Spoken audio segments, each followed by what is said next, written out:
전하, 명나라의 사신이 기다리고 있습니다. 1619년 2월, 광해군은 조선 역사상 가장 위험한 결정을 내려야 하는 순간에 서 있었습니다. 창밖에는 눈이 내리고 있었습니다. 하얀 눈은 아름다웠지만 그의 마음은 그 어느 때보다 무거웠습니다. 강홍립 장군은 준비되었는가? 예, 전하. 1만 3천의 군사가 출정을 기다리고 있습니다. 광해군은 천천히 눈을 감았습니다. 명나라는 후금과의 전쟁에 조선군을 요청했습니다. 사대의 의리상 거절할 수 없는 명령이었습니다. 하지만 그는 알고 있었습니다. 명나라는 이미 기울고 있다는 것을, 후금은 무서운 속도로 강해지고 있다는 것을, 그리고 만약 조선이 이 싸움에서 끝까지 명나라 편에 선다면 조선은 다시 전쟁터가 될 것이다. 그의 입에서 나온 말은 신하들조차 듣지 못했습니다. 강홍립 장군을 불러오라. 잠시 후 강홍립이 들어왔습니다. 광해군은 그를 조용히 바라보았습니다. 그리고 아무도 없는 곳에서 단 둘이서 그는 조선 역사상 가장 위험한 명령을 내렸습니다. 장군, 그대에게 명한다.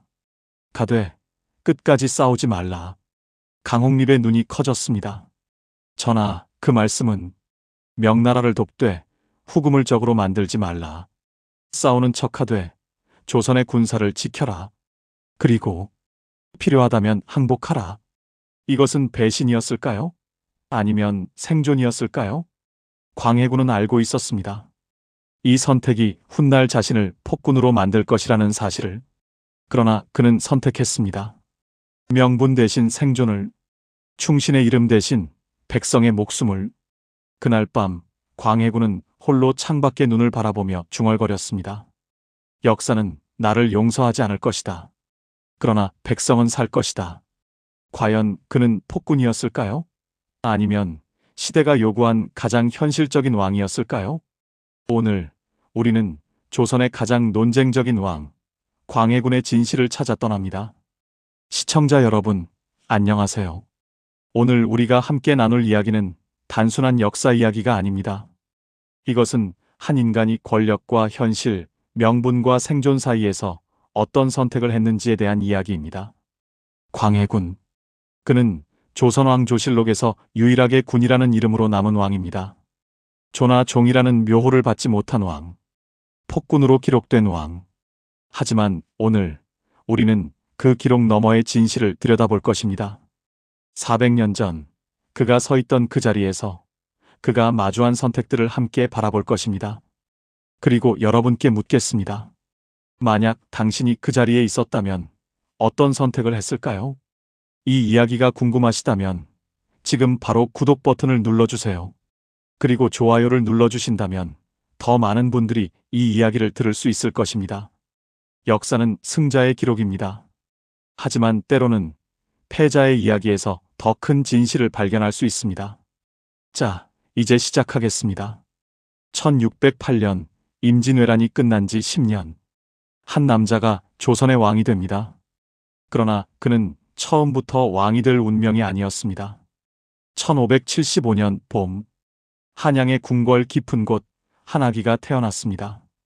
그의 이름은 훗날 광해군이라 불리게 될 왕자였습니다. 하지만 그날 궁궐에는 축하 분위기가 없었습니다. 왜냐하면 이 아기는 적자가 아니었기 때문입니다. 그의 어머니 공빈 김씨는 후궁이었습니다. 조선은 적서의 구분이 엄격한 나라였습니다.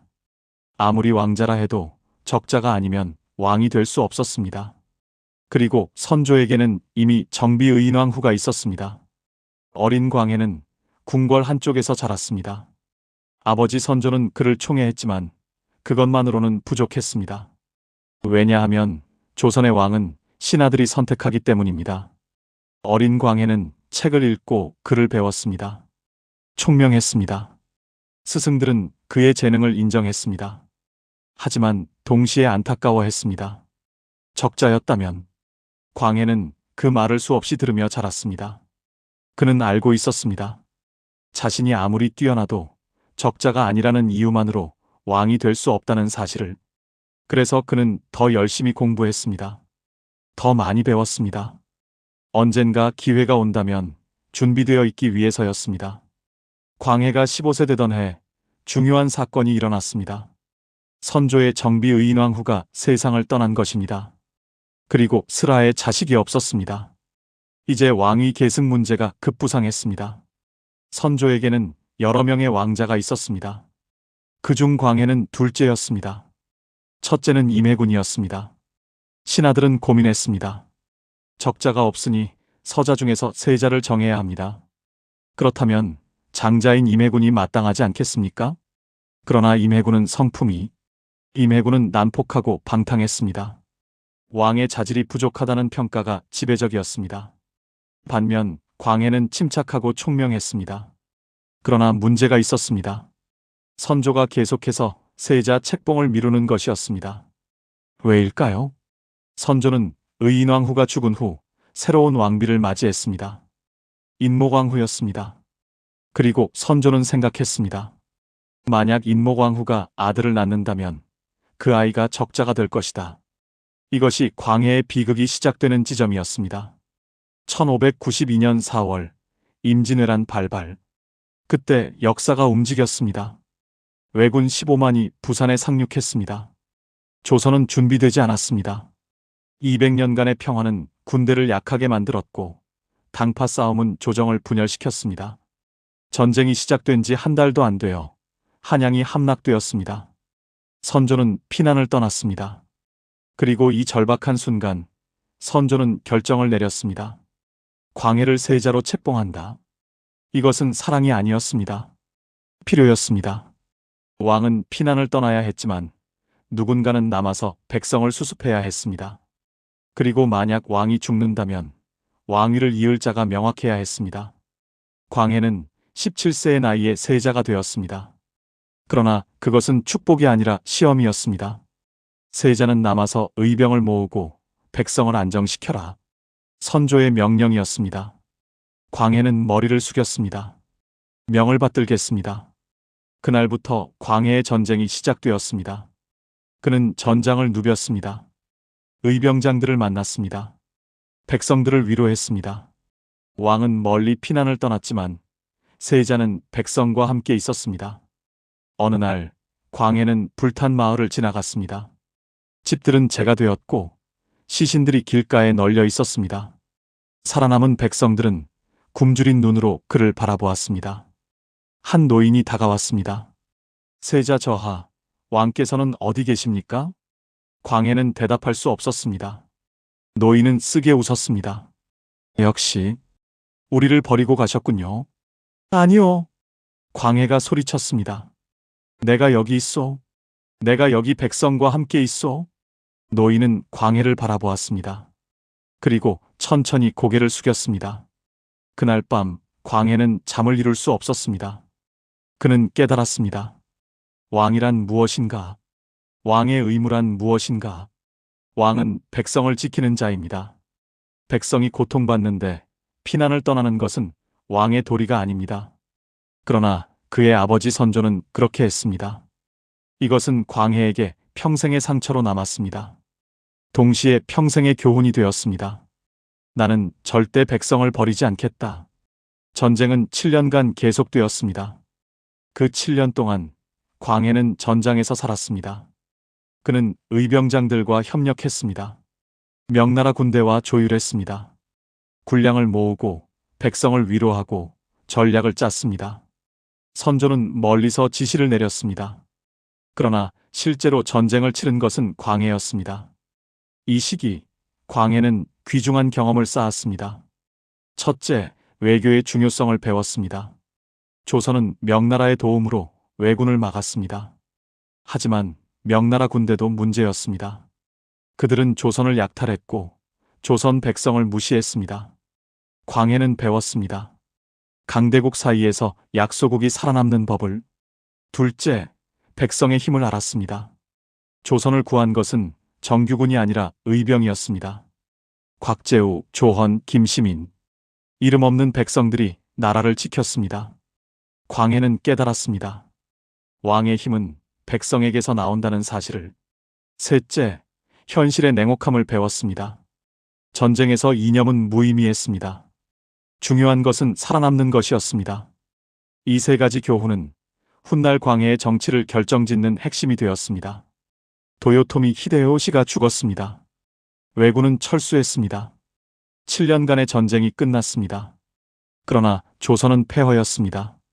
인구의 3분의 1이 죽거나 끌려갔습니다. 논밭은 황폐해졌고 궁궐은 불탔습니다. 광해는 한양으로 돌아왔습니다. 한때 아름답던 도성은 잿더미가 되어 있었습니다. 그는 불탄 궁궐터를 바라보며 생각했습니다. 이것을 다시 일으켜 세워야 한다. 백성을 살려야 한다. 그러나 이때 새로운 문제가 발생했습니다. 인모광후가 아들을 낳았습니다. 이름은 영창대군. 그리고 이야기는 적자였습니다. 광해는 서자였지만 영창대군은 정비의 아들이었습니다. 조선의 법도로는 적자가 서자보다 우선이었습니다. 신하들 사이에서 속삭임이 시작되었습니다.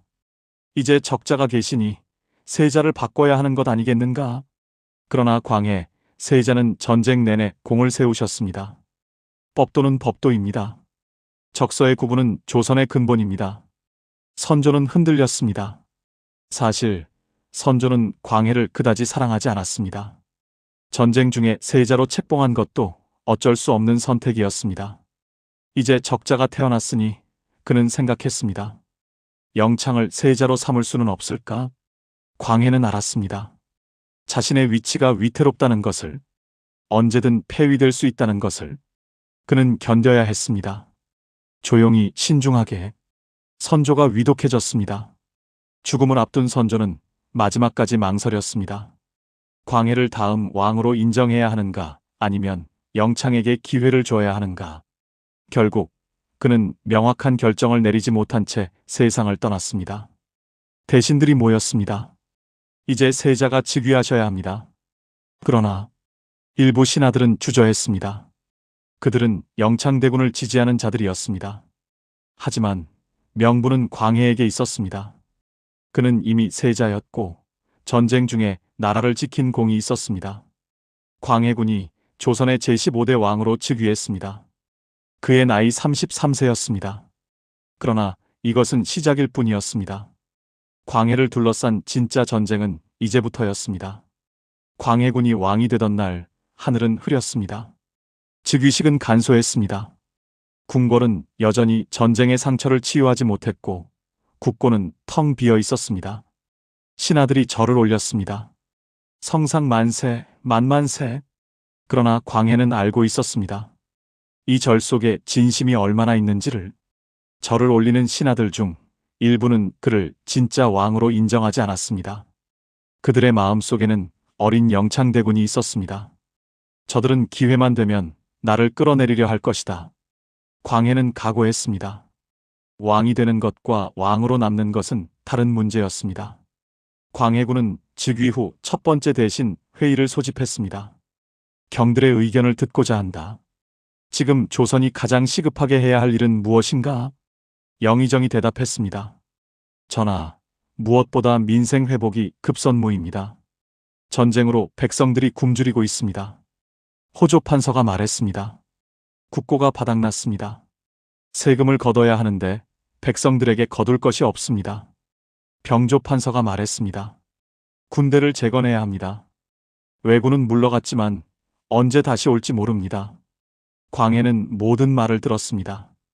그리고 생각했습니다. 모든 것이 급하다. 그러나 순서가 있어야 한다. 경들의 말이 모두 옳다. 그러나 짐이 보기에 가장 먼저 해야 할 일은 백성을 살리는 것이다. 전하 말씀이 지당하십니다. 세금을 줄여라. 그리고 백성들이 다시 농사를 지을 수 있도록 지원하라. 씨앗을 나눠주고 농기구를 지원하라.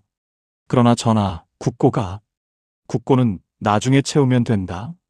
지금 백성이 굶어 죽으면 나라가 무슨 소용인가? 광해의 말은 명확했습니다. 백성이 먼저다. 이것이 그의 통치 철학의 핵심이었습니다. 광해군은 즉시 개혁에 착수했습니다. 첫째, 대동법의 확대였습니다. 대동법은 백성들의 세금 부담을 줄이는 제도였습니다. 기존에는 각종 공물을 현물로 바쳐야 했는데 이것이 백성들에게 큰 부담이었습니다. 광해는 이를 쌀로 통일해서 납부하도록 바꿨습니다. 신하들은 반대했습니다. 전하, 대동법은 양반들의 부담을 늘립니다. 반발이 클 것입니다. 그렇다면 양반들이 참아야 한다. 지금까지 백성들이 너무 많이 희생했다. 둘째, 토지 측량 사업이었습니다. 전쟁 후 토지 장부가 엉망이 되었습니다. 양반들은 이를 이용해 토지를 불법으로 차지했습니다. 광해는 전국의 토지를 다시 측량하고 장부를 정리하도록 명령했습니다. 이건 역시 양반들의 반발을 샀습니다. 전하, 이것은 양반의 권리를 침해하는 일입니다. 권리? 불법으로 차지한 땅이 권리인가? 광해는 물러서지 않았습니다. 셋째, 궁궐 재건과 국방 강화였습니다. 한양의 궁궐들은 여전히 불탄 상태였습니다. 왕은 임시 거처에서 정무를 봐야 했습니다. 광해는 궁궐을 재건하기로 결정했습니다. 동시에 성곽을 수리하고 군대를 재편성했습니다. 이것은 엄청난 재정을 필요로 했습니다. 전하, 백성의 부담을 줄인다고 하셨는데 궁궐 공사는 백성에게 큰 부담입니다. 그렇다. 그러나 왕이 임시 거처에서 정무를 보는 나라가 어찌 제대로 된 나라인가? 그리고 군대가 약하면 다시 전쟁이 일어났을 때 어찌 백성을 지킬 것인가? 광해의 논리는 명확했습니다. 그러나 백성들은 힘들었습니다. 이것은 광해 통치의 모순이었습니다. 백성을 위한다고 했지만 동시에 백성에게 부담을 지웠습니다. 훗날 이것은 그를 비판하는 근거가 되었습니다. 광해군의 가장 큰 문제는 정통성이었습니다. 그는 서자였고 적자인 영창대군이 살아 있었습니다. 그리고 인목대비, 영창대군의 어머니이자 선조의 계비는 광해를 인정하지 않았습니다. 인목대비는 말했습니다. 광해는 진짜 왕이 아니다. 영창이 자라면 영창이 왕이 되어야 한다. 이 말은 궁궐 밖으로 퍼져나갔습니다. 일부 신하들은 인목대비의 편에 섰습니다. 그들은 소북 계열의 반대파였습니다. 반면 광해를 지지하는 신하들은 대북 계열이었습니다. 조정은 두 파벌로 갈라졌습니다. 광해는 알았습니다. 이 상황을 방치하면 언젠가 역모가 일어날 것이라는 사실을. 광해군 즉위 5년째 되던 해 사건이 터졌습니다.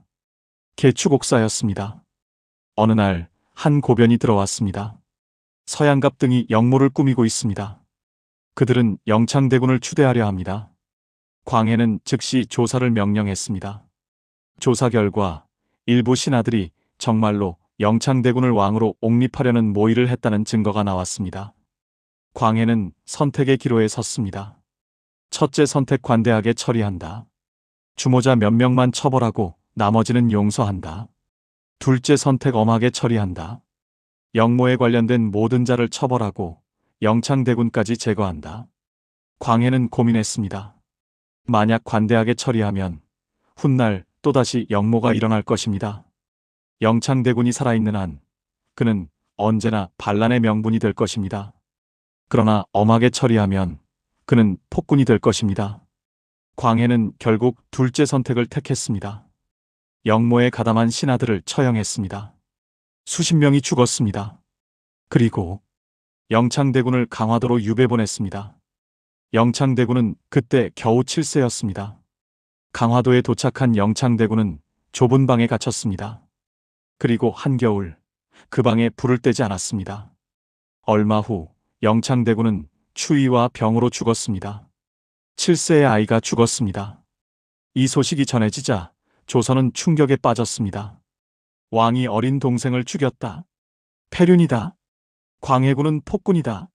광해는 변명하지 않았습니다. 그는 알고 있었습니다. 이것이 자신의 왕위를 지키기 위한 선택이었다는 사실을. 그러나 그날 밤 광해는 잠을 이루지 못했습니다. 그는 창밖을 바라보며 중얼거렸습니다. 용서하시오, 영창. 그러나 나도 살아야 했어. 역사는 이 사건을 광해군의 패륜으로 기록했습니다. 그리고 이것은 훗날 그를 끌어내리는 명분이 되었습니다. 영창대군이 죽은 후에도 인목대비는 광해를 인정하지 않았습니다. 그녀는 궁궐에서 광해를 저주했습니다. 내 아들을 죽인 자가 어찌 왕이란 말인가? 광해의 신하들이 말했습니다. 전하, 대비가 전하를 모함하고 있습니다. 이대로 둘 수 없습니다. 어찌하자는 것인가? 대비를 패하시고 서인으로 강등하소서. 광해는 오랫동안 침묵했습니다. 왕이 대비를 폐위한다? 이것은 조선 역사상 전례가 없는 일이었습니다. 유교 사상에서 부모와 어른은 절대적이었습니다. 계모라 해도 대비는 왕의 어머니였습니다. 그러나 광해는 결국 명령을 내렸습니다. 인목대비를 서궁에 유폐하라. 1618년 인목대비는 궁궐 한쪽 작은 집에 갇혔습니다. 이것으로 광해는 완전히 폐륜의 왕이 되었습니다. 신하들은 속삭였습니다. 동생을 죽이고 어머니를 가뒀다. 이것이 왕의 도리인가? 하늘이 광해군을 벌할 것이다. 광해는 이 모든 비난을 알고 있었습니다. 그러나 그는 멈출 수 없었습니다. 왕위를 지키기 위해서는 냉혹해져야 했습니다. 이것이 광해의 비극이었습니다. 그는 백성을 사랑했지만 왕위를 지키기 위해 잔혹해져야 했습니다. 그는 현실주의자였지만 그 때문에 폭군이 되었습니다. 광해군이 국내 문제로 고민하고 있을 때 동북 쪽에서 새로운 바람이 불어오고 있었습니다. 만주에서 한 남자가 일어났습니다. 그의 이름은 누르하치. 여진족을 통일하고 후금이라는 나라를 세운 인물이었습니다. 누르하치는 야심이 컸습니다. 그는 만주를 넘어 중원을 노리고 있었습니다. 그리고 그 길목에 조선이 있었습니다. 한편 명나라는 쇠퇴하고 있었습니다. 임진왜란 때 조선을 도와준 명나라. 그러나 그 전쟁은 명나라에게도 큰 부담이었습니다. 명나라는 내부 부패로 썩어가고 있었고 재정은 파탄났으며 황제는 무능했습니다. 그리고 이제 후금이라는 새로운 적이 나타났습니다. 명나라는 후금을 막기 위해 군대를 동원했습니다. 그리고 조선에 요청했습니다. 조선은 명나라의 속국이다. 우리를 도와 후금을 치라. 광해군은 이 요청을 받고 깊은 고민에 빠졌습니다. 1618년 명나라는 대규모 공격을 계획했습니다. 47만 대군으로 후금을 포위하여 일거에 섬멸한다는 계획이었습니다. 그리고 조선에게도 군사를 파견하라고 요구했습니다. 광해군은 대신들을 모았습니다. 경들의 생각은 어떠한가? 예조판서가 말했습니다. 전하, 명나라는 우리의 은인입니다. 임진왜란 때 우리를 도와주셨습니다. 의리상 거절할 수 없습니다. 병조판서가 말했습니다. 그러나 전하, 우리 군사는 아직 회복되지 않았습니다. 전쟁을 할 여력이 없습니다. 이조판서가 말했습니다. 명나라를 거절하면 조선은 명나라의 적이 됩니다. 그것은 더 위험합니다. 모두 일리 있는 말이었습니다. 광해군은 깊이 생각했습니다. 그리고 그는 누구도 예상하지 못한 결정을 내렸습니다. 군사를 파견한다. 그러나 강홍립 장군을 보내되 특별한 지시를 내리겠다. 그날 밤 광해군은 강홍립을 불렀습니다. 둘만 있는 방에서 광해는 조용히 말했습니다. 장군, 그대를 믿고 어려운 임무를 맡기려 한다. 명하시옵소서 전하. 그대는 1만 3천의 군사를 이끌고 명나라 군대에 합류할 것이다. 예, 전하. 그러나 광해는 잠시 침묵했습니다. 그리고 낮은 목소리로 말을 이었습니다. 끝까지 싸우지 말라. 강홍립은 놀라서 광해를 바라보았습니다. 전하, 그 말씀은? 잘 들으라, 장군. 명나라는 이미 기울었다. 이번 전쟁에서 명나라가 이길 가능성은 낮다. 그렇다면 우리는 명나라를 도와야 한다. 의리상 그래야 한다. 그러나 동시에 조선의 군사를 지켜야 한다. 광해는 강홍립의 눈을 똑바로 바라보았습니다. 명나라 군대에 합류하되 최선선에 서지 말라. 싸우는 척하되 군사를 소모하지 말라. 그리고 만약 명나라가 패한다면 항복하라. 전하, 이것은 배신이 아니다. 이것은 생존이다. 우리 군사 1만 3천 명의 목숨이 달린 문제다. 강홍립은 무릎을 꿇었습니다. 전하의 뜻을 받들겠습니다. 그러나 이것이 알려진다면 전하께서 위험하십니다. 그것은 내가 감당할 일이다. 장군은 다만 우리 군사를 무사히 데리고 돌아오라. 이것이 광해군의 중립외교의 시작이었습니다. 강홍립이 이끄는 조선군 1만 3천은 명나라 군대에 합류했습니다. 명나라 장수는 조선군을 보고 기뻐했습니다. 조선군이 왔구나. 좋다. 그대들은 선봉에 서라. 강홍립은 거절할 수 없었습니다. 조선군은 어쩔 수 없이 선봉에 섰습니다. 1619년 3월 사르후에서 전투가 시작되었습니다. 명나라 47만 대군대 후금 6만. 숫자상으로는 명나라가 압도적이었습니다. 그러나 후금의 8기군은 강했습니다. 누르하치는 천재적인 전략가였습니다. 그는 명나라 군대를 분산시키고 각계 격파했습니다. 조선군은 후금군과 맞붙었습니다. 처음에는 싸웠습니다. 그러나 명나라 군대가 무너지기 시작했습니다. 강홍립은 결단을 내렸습니다. 백기를 들어라. 장군님, 왕의 명이다. 우리는 끝까지 싸우지 않는다. 조선군은 항복했습니다. 사르후 전투는 명나라의 참패로 끝났습니다. 47만 대군이 6만 후금군에게 괴멸당했습니다. 그리고 조선군은 항복하여 살아남았습니다. 누르하치는 항복한 조선군을 보았습니다. 조선군 장수를 데려오라. 강홍립이 끌려왔습니다. 누르하치는 그를 보며 물었습니다. 그대는 왜 진작 항복하지 않고 싸웠는가? 명나라와 함께 있었기 때문입니다. 그럼 이제는 왜 항복했는가? 더 이상 싸울 이유가 없기 때문입니다. 누르하치는 웃었습니다. 솔직한 자로구나. 좋다. 그대 나라의 왕에게 전하라. 조선은 명나라 편도 후금 편도 아니라고. 그저 조선이면 된다고. 무슨 말씀이신지. 우리는 조선과 싸울 이유가 없다. 조선이 우리를 적으로 만들지 않는다면 우리도 조선을 건드리지 않을 것이다. 이것은 중요한 메시지였습니다. 후금은 조선을 원하지 않았습니다. 그들이 원하는 것은 명나라였습니다. 강홍립은 이 메시지를 가지고 조선으로 돌아왔습니다. 강홍립이 돌아왔다는 소식에 조정은 발칵 뒤집혔습니다. 강홍립이 적에게 항복했다. 이것은 배신이다. 강홍립을 처형해야 합니다. 대신들이 소리쳤습니다. 그러나 광해군은 조용히 말했습니다. 강홍립은 짐의 명을 따른 것이다. 전하! 대신들이 놀라서 광해를 바라보았습니다. 짐이 명령했다. 끝까지 싸우지 말고 필요하면 항복하라고. 전하, 그것은 명나라에 대한 배신입니다. 배신? 명나라는 우리 군사를 선봉에 세워 죽게 만들었다. 우리는 명나라의 방패가 아니다. 그러나 사대의 의리도 중요하다. 그러나 백성의 목숨은 더 중요하다. 만약 강홍립이 끝까지 싸웠다면 1만 3천 명이 모두 죽었을 것이다. 그들도 우리 백성이다. 광해의 목소리는 확고했습니다.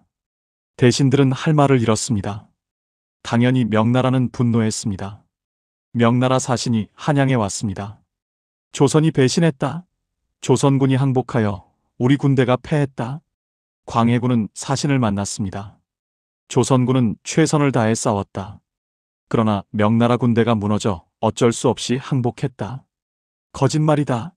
조선은 처음부터 후금과 내통했다. 증거가 있는가? 사신은 대답하지 못했습니다. 광해는 계속 말했습니다. 조선은 명나라를 섬긴다. 그것은 변함없다. 그러나 조선도 나라다. 우리 백성을 무의미하게 희생시킬 수는 없다. 명나라는 화가 났지만 어쩔 수 없었습니다.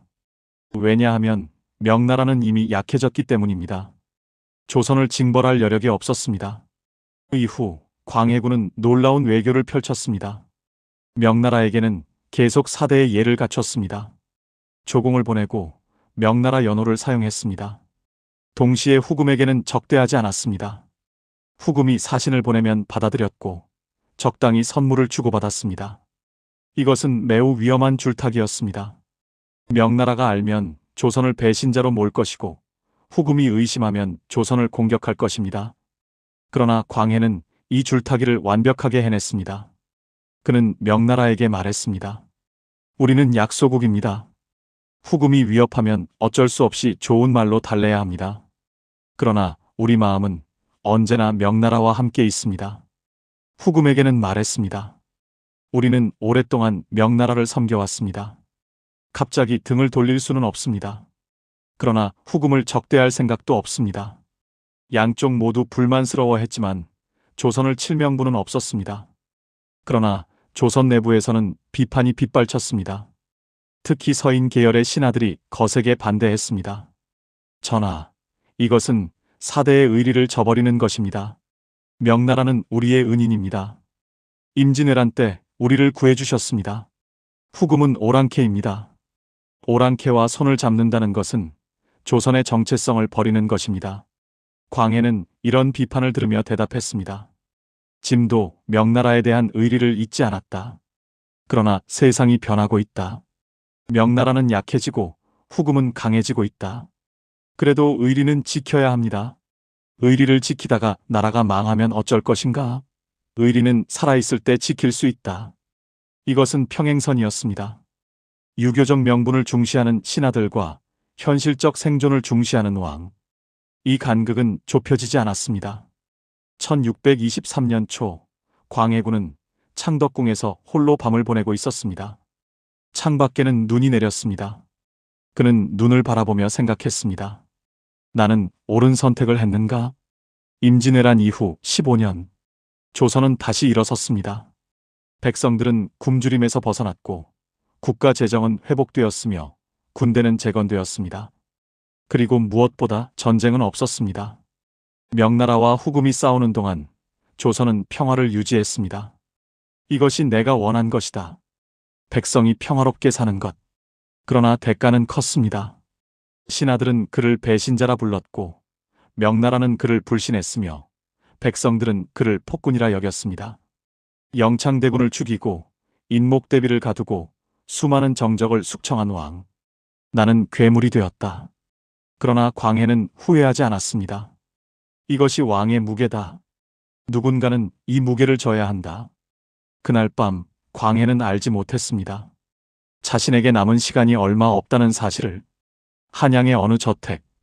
한밤중에 몇 명의 남자들이 몰래 모였습니다.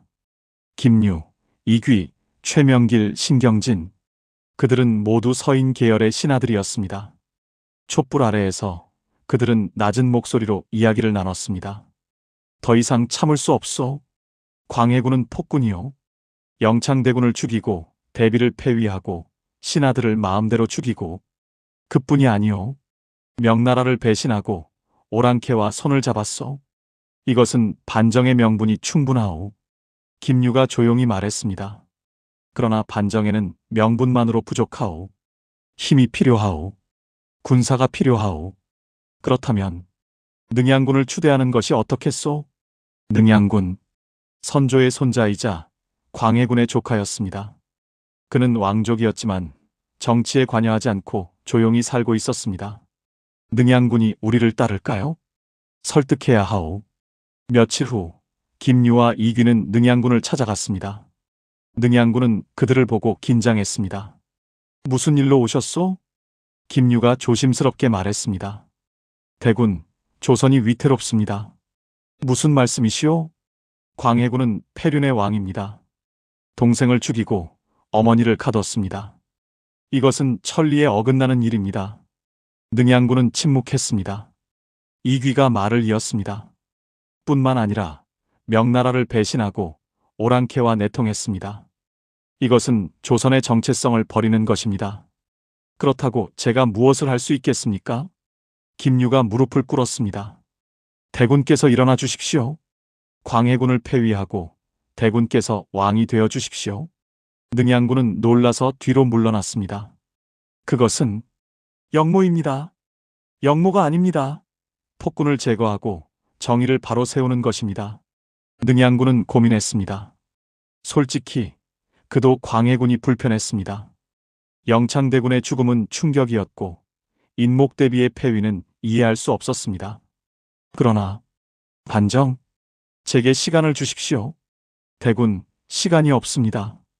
광해군이 눈치채기 전에 행동해야 합니다. 그래도 생각할 시간이 필요합니다. 결국 능양군은 승낙했습니다. 아니, 어쩌면 거부할 수 없었습니다. 모든 준비가 완료되었습니다. 김유와 이귀는 군사를 모았습니다. 약 1000명. 그들은 대부분 서인 계열 양반들의 사병과 불만을 품은 군인들이었습니다. 1000명은 많은 숫자가 아니었습니다. 그러나 기습에는 충분했습니다. 계획은 간단했습니다. 한밤중에 궁궐을 습격하여 광해군을 사로잡는 것. 능양군은 잠을 이룰 수 없었습니다. 창밖을 바라보며 그는 생각했습니다. 이것이 옳은 일인가? 아니면 나는 권력욕에 눈이 먼 것인가? 그러나 이제 돌이킬 수 없었습니다. 새벽 3시. 한양은 아직 어두웠습니다. 이때 군사 1000명이 움직이기 시작했습니다. 그들은 조용히 그러나 신속하게 창덕궁으로 향했습니다. 궁궐 문을 지키던 병사들은 갑작스러운 상황에 당황했습니다. 무엇이냐? 누구냐? 이귀가 소리쳤습니다. 능양군의 명이다. 폭군 광해를 폐위한다. 뭐? 병사들은 혼란스러웠습니다. 일부는 저항했지만 대부분은 싸우지 않았습니다. 왜냐하면 그들도 광해군에게 불만이 있었기 때문입니다. 반정군은 빠르게 궁궐 안으로 진입했습니다. 그 시각 광해군은 잠을 자고 있었습니다. 갑자기 밖에서 소음이 들렸습니다. 광해는 잠에서 깼습니다. 무슨 일이냐? 내관이 다급하게 들어왔습니다. 전하, 반란입니다. 군사들이 궁궐을 습격했습니다. 뭐라고? 광해는 즉시 일어났습니다. 몇 명이냐? 약 1000명으로 보입니다. 1000명? 광해는 빠르게 계산했습니다. 궁궐 안에 있는 군사는 몇백 명. 숫자상으로는 비슷했습니다. 그러나 문제는 충성심이었습니다. 과연 궁궐 군사들이 자신을 위해 싸울 것인가? 광해는 알고 있었습니다. 많은 군사들이 자신에게 불만을 품고 있다는 것을. 피신해야 합니다, 전하. 어디로? 후궁으로. 광해는 옷을 급히 입고 후궁으로 향했습니다. 그러나 이미 늦었습니다. 반정군이 사방에서 몰려들고 있었습니다.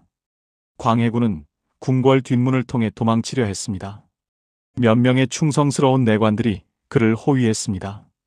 그러나 뒷문에도 반정군이 있었습니다. 저기다! 광해군이다! 잡아라! 광해는 담을 넘으려 했습니다. 48세의 몸으로 필사적으로 담을 올랐습니다. 그러나 반정군이 따라왔습니다. 결국 광해는 담 아래에서 붙잡혔습니다. 이귀가 다가왔습니다. 광해군, 단념하시오.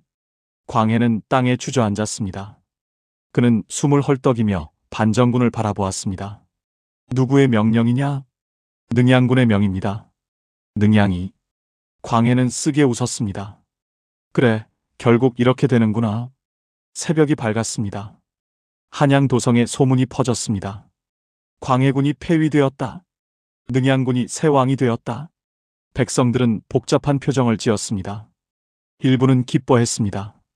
폭군이 쫓겨났다. 일부는 불안해했습니다. 또 반정이라니. 나라가 어찌 되려고. 그날 오후 인목대비가 서궁에서 나왔습니다. 5년간의 유폐가 끝났습니다. 인목대비는 늙고 야위어 있었습니다. 그녀는 폐위된 광해군이 끌려가는 것을 보았습니다. 두 사람의 눈이 마주쳤습니다. 광해는 고개를 숙였습니다. 인목대비는 아무 말도 하지 않았습니다. 1623년 3월 14일 능양군이 조선의 제16대 왕으로 즉위했습니다. 묘호는 인조. 그는 즉위교서에서 말했습니다. 광해군은 폐륜의 죄를 지었다. 동생을 죽이고 어머니를 가뒀으며 신하들을 마음대로 죽였다. 또한 명나라를 배신하고 오랑캐와 내통했다. 이에 1000명에 따라 폐위하고 정의를 바로 세운다. 조정의 신하들이 절을 올렸습니다. 성상 만세. 그러나 역사는 아이러니했습니다. 인조는 광해군보다 나은 왕이 되지 못했습니다. 광해군은 강화도로 유배되었습니다. 그는 작은 집에 갇혔습니다. 한때 조선의 왕이었던 남자. 이제 죄인이 되어 유배지에 갇혔습니다. 광해는 창밖을 바라보았습니다. 바다가 보였습니다. 끝없이 펼쳐진 바다. 그는 생각했습니다. 나는 잘못했는가?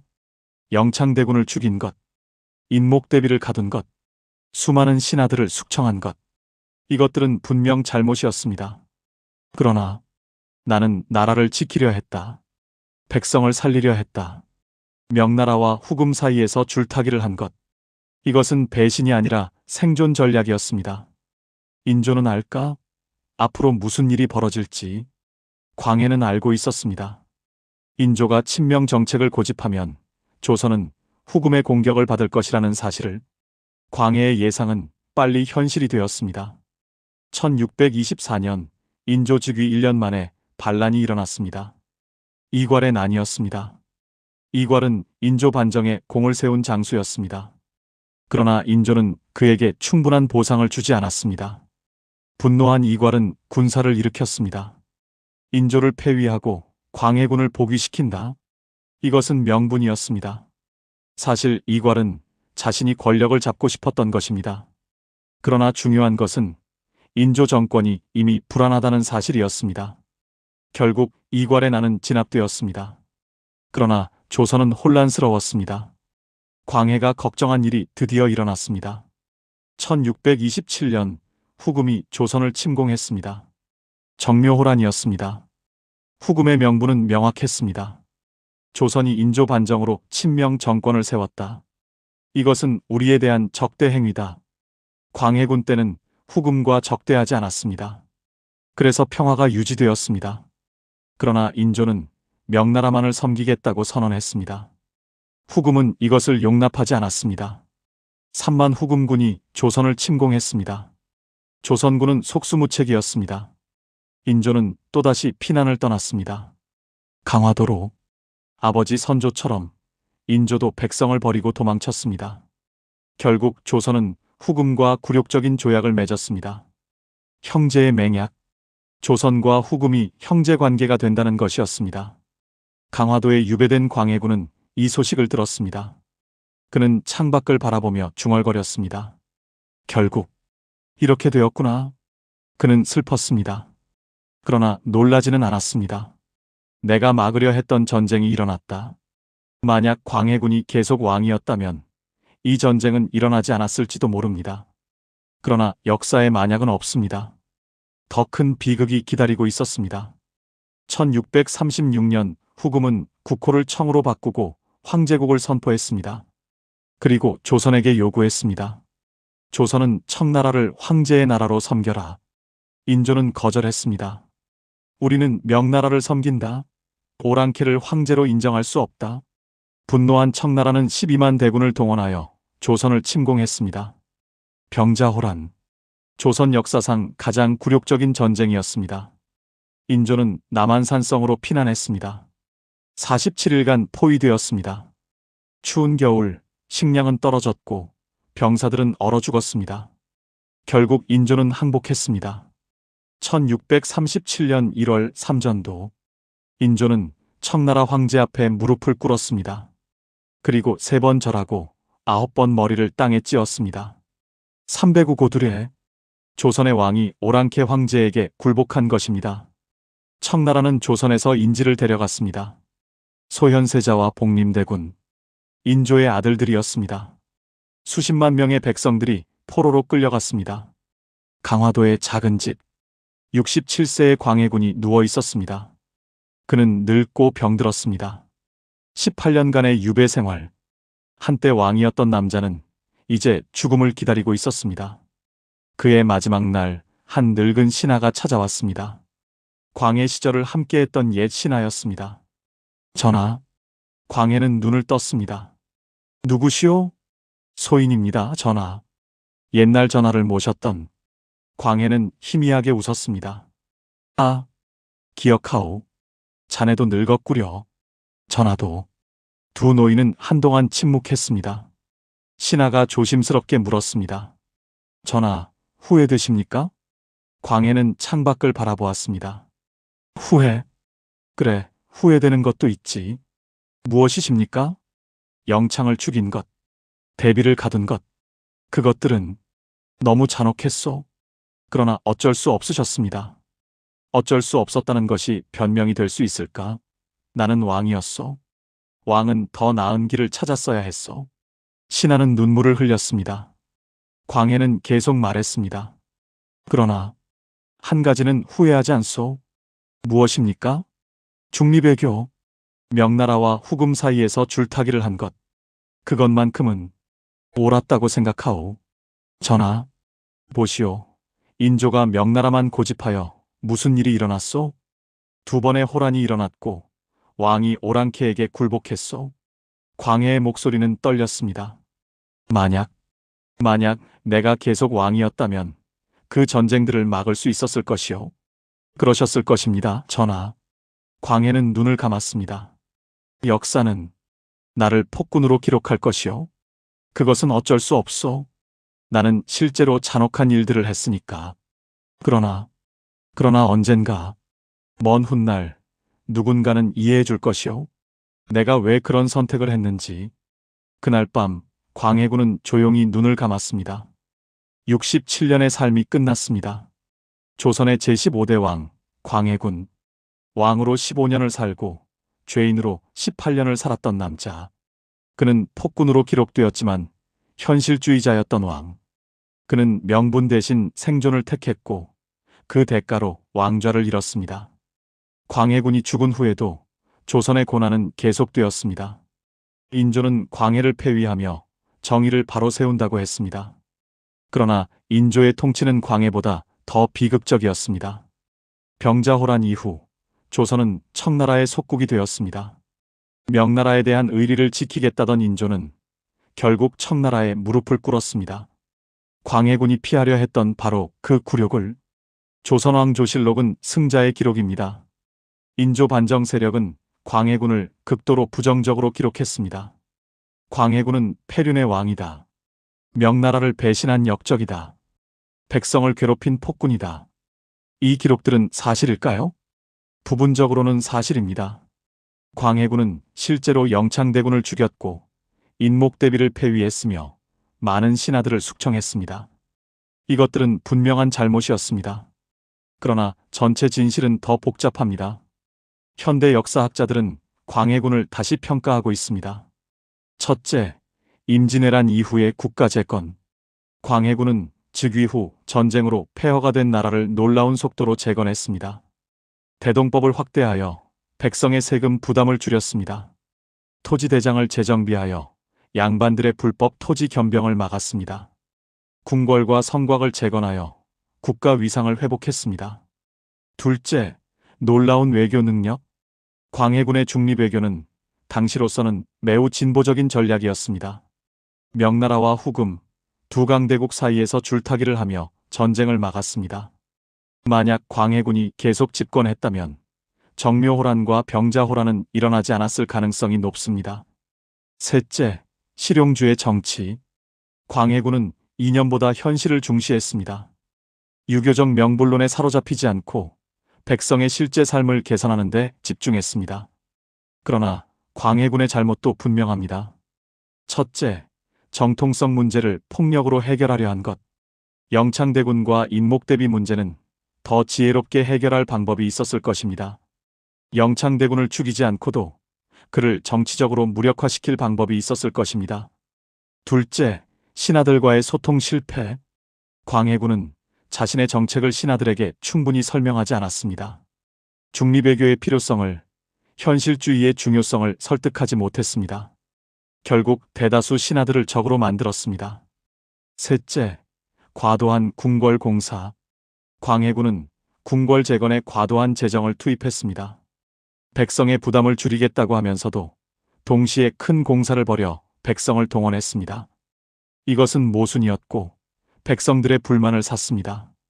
만약의 역사학자들은 가끔 만약을 상상합니다. 만약 광해군이 폐위되지 않았다면? 만약 광해군이 계속 집권하여 중립외교를 유지했다면? 정묘호란 1627년은 일어나지 않았을 가능성이 높습니다. 병자호란 1636년도 피할 수 있었을 것입니다. 조선은 청나라에 굴복하지 않아도 되었을 것입니다. 수십만 명의 백성들이 포로로 끌려가는 비극도 없었을 것입니다. 그러나 동시에 다른 문제도 있었을 것입니다. 광해군의 권위주의적 통치는 계속되었을 것이고 신하들과의 갈등도 지속되었을 것입니다. 역사에 정답은 없습니다. 다만 우리는 알 수 있습니다. 광해군의 선택이 전적으로 틀린 것은 아니었다는 사실을. 21세기의 관점에서 보면 광해군은 흥미로운 인물입니다. 그는 이념보다 실용을 택한 지도자였습니다. 명분보다 결과를 중시했습니다. 도덕보다 효율을 추구했습니다. 이것은 현대적 의미에서의 현실주의 정치가입니다. 그러나 동시에 그는 권력을 지키기 위해 잔혹해질 수 있다는 것을 보여준 인물이기도 합니다. 정치에서 도덕과 효율, 명분과 현실 사이의 균형이 얼마나 어려운지를 보여줍니다. 광해군과 인조를 비교하면 흥미로운 대조가 나타납니다. 광해군 현실주의자, 실용주의자, 권위주의자, 인조 명분론자, 이념주의자, 유약한 왕. 광해군은 명분을 버리고 현실을 택했습니다. 그리고 폐위되었습니다. 인조는 명분을 지키려 했습니다. 그리고 나라를 굴욕으로 몰아넣었습니다. 누가 더 나은 왕이었을까요? 역사는 인조를 정통 왕으로 인정했습니다. 그는 묘호를 받았고 종묘에 모셔졌습니다. 광해군은 군으로 남았습니다. 왕으로 인정받지 못했습니다. 그러나 백성의 입장에서 보면 광해군 시대에는 전쟁이 없었습니다. 인조 시대에는 2번의 전쟁이 있었고 수십만 명이 죽거나 포로가 되었습니다. 광해군의 이야기는 우리에게 무엇을 말해줄까요? 첫째, 명분과 현실의 균형. 명분만 좇다가는 현실에서 패배할 수 있습니다. 인조의 경우 현실만 좇다가는 정당성을 잃을 수 있습니다. 광해군의 경우 지도자는 이 둘 사이에서 균형을 찾아야 합니다. 둘째, 소통의 중요성. 광해군은 옳은 정책을 펼쳤지만 신하들을 설득하지 못했습니다. 아무리 좋은 정책도 사람들이 이해하지 못하면 지지받지 못합니다. 셋째, 권력의 함정. 광해군은 권력을 지키기 위해 점점 더 잔혹해졌습니다. 권력은 사람을 변하게 만듭니다. 넷째, 역사평가의 복잡성. 승자가 기록한 역사가 전부는 아닙니다. 패자의 이야기에도 진실이 있습니다. 우리는 여러 관점에서 역사를 바라봐야 합니다. 이제 여러분께 묻고 싶습니다. 만약 당신이 1608년 광해군의 자리에 있었다면, 영창대군이 살아있고 인목대비가 당신을 인정하지 않으며 신하들 중 일부가 반역을 꾀하고 있는 상황, 그리고 국제적으로는 명나라와 후금이 충돌하며 조선에게 편을 선택하라고 압박하는 상황, 당신은 어떤 선택을 했을까요? 쉽게 답할 수 있는 질문이 아닙니다. 그리고 그것이 바로 광해군이 우리에게 남긴 가장 큰 유산입니다. 영원한 질문. 광해군에게. 만약 광해군이 우리 말을 들을 수 있다면 이렇게 말하고 싶습니다. 광해군, 당신은 어려운 시대를 살았습니다. 당신은 완벽하지 않았습니다. 실수도 많이 했습니다. 그러나 당신은 최선을 다했습니다. 백성을 지키려 했고 나라를 지키려 했습니다. 그 선택의 대가는 혹독했습니다. 그러나 당신이 막으려 했던 전쟁은 당신이 쫓겨난 후 일어났습니다. 역사는 당신을 폭군으로 기록했습니다. 그러나 우리는 압니다. 당신이 진짜 괴물이 아니었다는 것을. 당신은 그저 불가능한 선택을 강요받은 인간이었다는 것을. 여러분, 긴 이야기를 끝까지 들어주셔서 감사합니다. 광해군의 이야기 어떠셨나요? 우리는 흔히 역사를 흑백으로 봅니다. 좋은 사람과 나쁜 사람, 영웅과 악당. 그러나 진짜 역사는 그렇게 단순하지 않습니다. 모든 인간은 복잡하고 모든 선택은 결과를 가져오며 모든 시대는 그 나름의 어려움이 있습니다. 광해군은 그것을 보여주는 완벽한 사례였습니다. 그는 폭군도 아니었고 성군도 아니었습니다. 그는 그저 어려운 시대를 살아간 한 인간이었습니다. 오늘 이 이야기가 여러분께 생각할 거리를 주었기를 바랍니다. 그리고 만약 이 영상이 유익하셨다면 구독과 좋아요 부탁드립니다. 여러분의 구독과 좋아요가 큰 힘이 됩니다. 긴 영상 끝까지 시청해 주셔서 정말 감사합니다. 다음 영상에서 또 뵙겠습니다.